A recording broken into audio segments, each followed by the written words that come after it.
Սիրելի հայրենակիցներ, հույս ունեմ լավ եք, հույս ունեմ դեռ դիմանում եք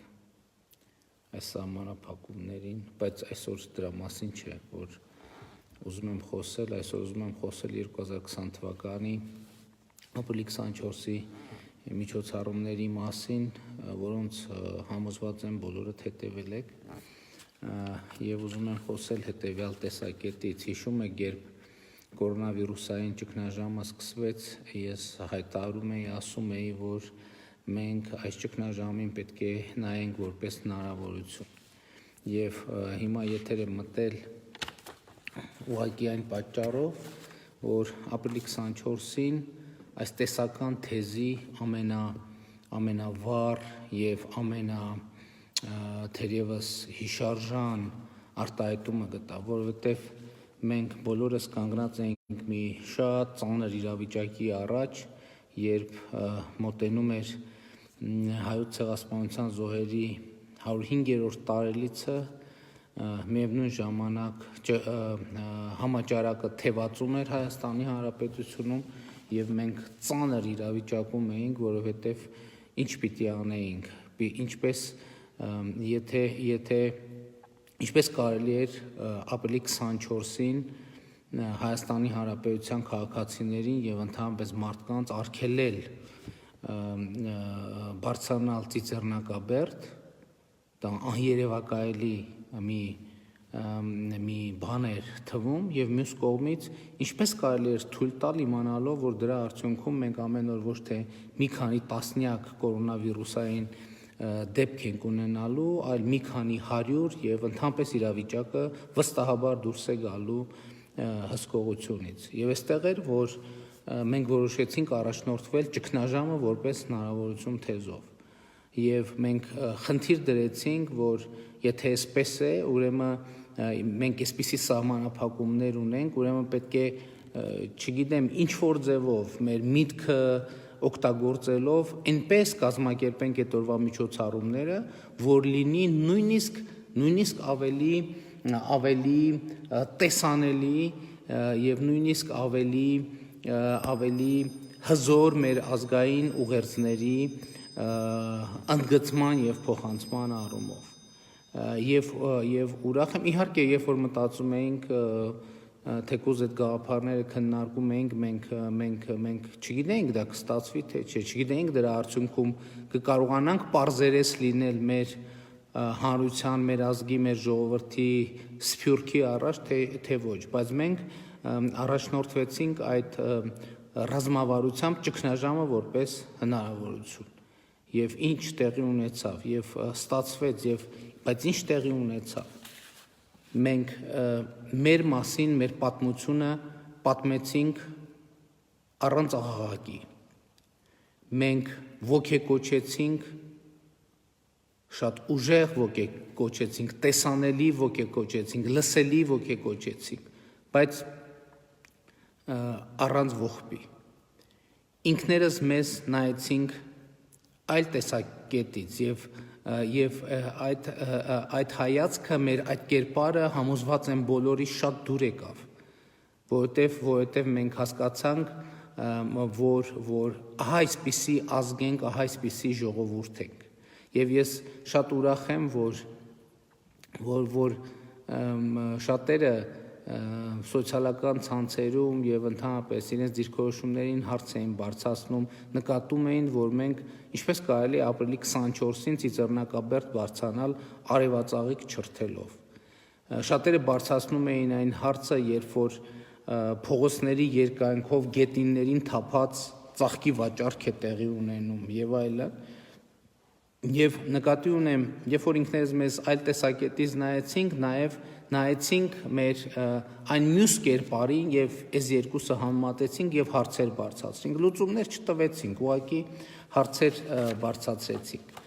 Եվ ինքներս մեզ համար կարծում եմ քաղաքակրթական նոր նշաձող սահմանեցինք ինքներս մեր մասին պատմելու, ինքներս մեր ներկայացնելու։ Մենք մեր ինքնության նոր քաղաքակրթական նշաձող սահմանեցինք։ Եվ ես էլի տենց բաների մասին ընդունված չի խոսել ժողովուրդ, բայց ես չեմ ուզում, որ մեր խոսակցության մեջ որևէ մութ անկյուն մնա։ Երբ որ մենք հայտարարում ենք, որ ժողովուրդ ջան, ծիծեռնակա բերդի պիտի թույլ չտանք, հնարավորություն չտանք, ներողություն խնդրելով, պիտի փակենք կսկիծով, չգիտեմ, ինքներս մեզ բան անելով, դատապետելով պիտի փակենք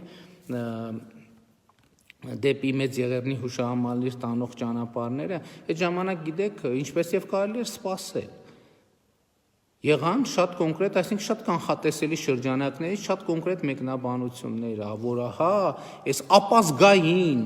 պրոթուրքական իշխանությունը հատուկ փակում է ծիծեռնակաբերդը, որպեսզի մոռացության մատնի ցեղասպանության, մեր ցեղասպանության պատմությունը եւ այլն, այսպիսի անհեթեթություններ, եւ հիմա ես ուզում եմ անդրադառնալ նաեւ սրան։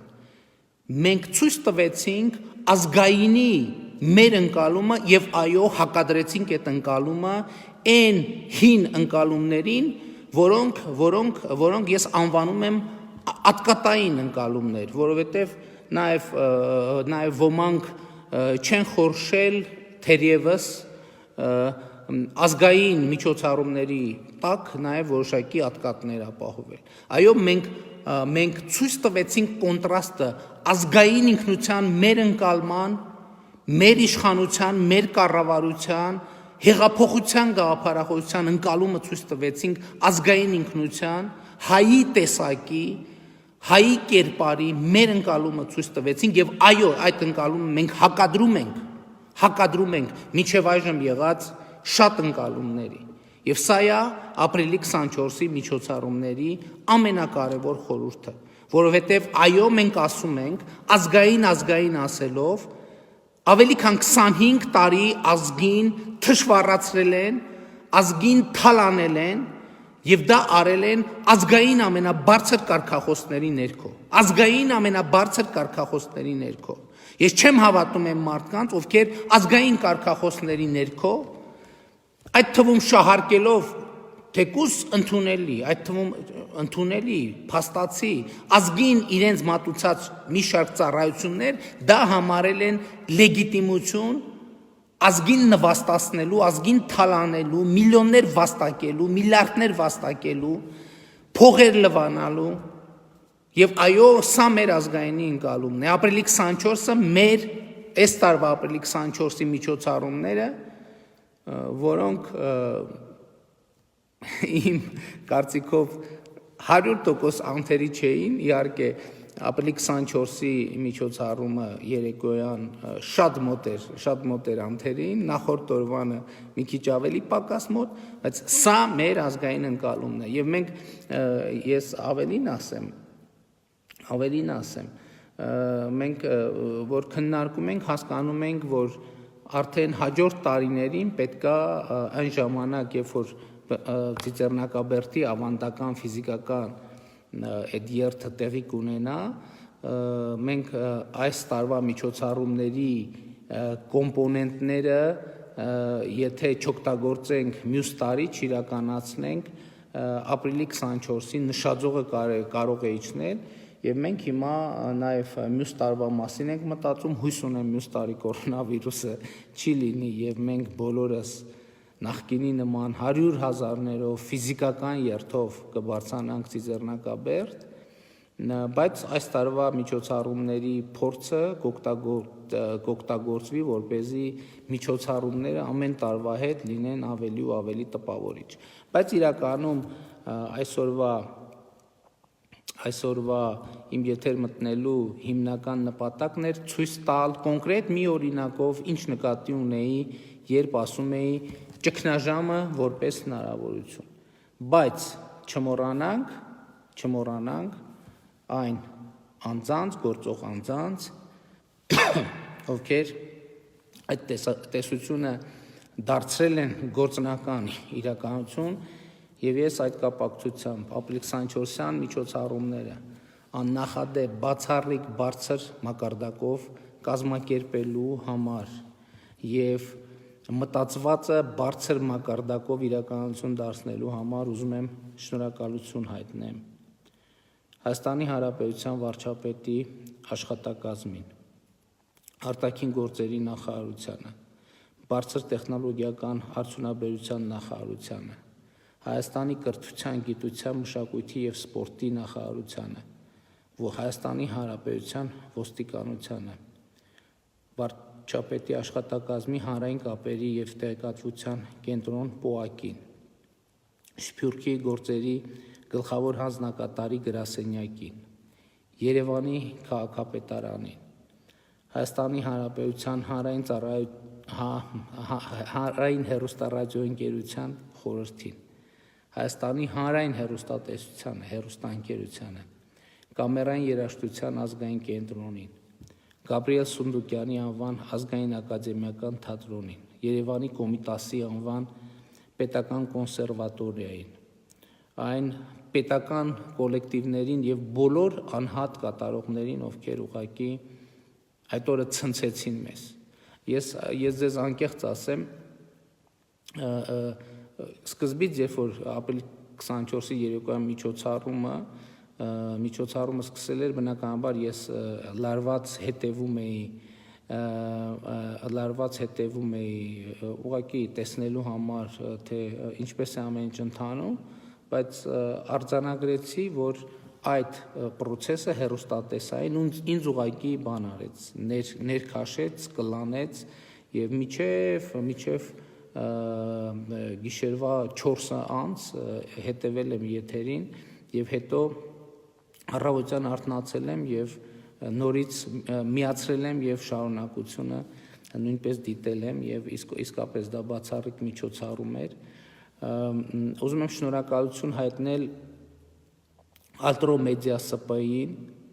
Light Life ՍՊ-ին, Երկախլույս փակbaşնետիրական ընկերությանը, Հայաստանի էլեկտրական ցանցեր փակbaşնետիրական ընկերությանը։ Նաև անհապտապես ուզում եմ շնորհակալություն հայտնեմ վարչապետի աշխատակազմի ղեկավար Էդվարդ Աղաջանյանին, կրթության, գիտության, մշակույթի և սպորտի նախարար Հակոբ Արշակյանին, Արայիկ Հարությունյանին, բարձր տեխնոլոգիական արդյունաբերության նախարար Հակոբ Արշակյանին, կրթության, գիտության, մշակույթի և սպորտի նախարարի տեղակալ Արա Խզմալյանին, Երևանի քաղաքապետի տեղակալ Տիգրան Վիրաբյանին, հանրային կառավարության աշխատակազմի հանրային կապերի և տեղեկատվության կենտրոն ՊՕԱԿ-ի տնօրեն Հովհաննես Մովսիսյանին, Լուսի Դայանին, հանրային հեռուստատեսության տնօրենի ժամանակավոր պաշտոնակատար Արմեն Սարգսյանին և հանրային հեռուստառադիոընկերության խորհրդի նախագահ Արա Շիրինյանին։ Եվ ուզում եմ կրկին ընդգծել, մեկ-երկու նյուանս էլ կար, բայց երևի այդ նյուանսների մասին մի ուրիշ առիթով կխոսեմ։ Կրկին ուզում եմ շնորհակալություն հայտնել այդ օրվա բոլոր կազմակերպիչներին, բոլոր այն քաղաքացիներին, ովքեր իրենց անուն-ազգանունները SMS-ով ուղարկելով մասնակից դարձան վիրտուալ երթին և շնորհակալություն հայտնել բոլոր այն քաղաքացիներին, ովքեր ըմբռնումով մոտեցան կառավարության որոշմանը և հույս ունեմ և հիմա չասեմ հույս ունեմ, համոզված եմ, որ մենք կարողացանք սևերես չլինել ձեր բոլորի առաջ և մենք բոլորս կարողացանք սևերես չլինել, ոչ միայն սևերես չլինել ապրիլի 24-ին աշխարհի առաջ, այլև կարողացանք նոր նշաձող սահմանել ինքներս մեր մասին պատմելու, ինքներս մեր պատմությունը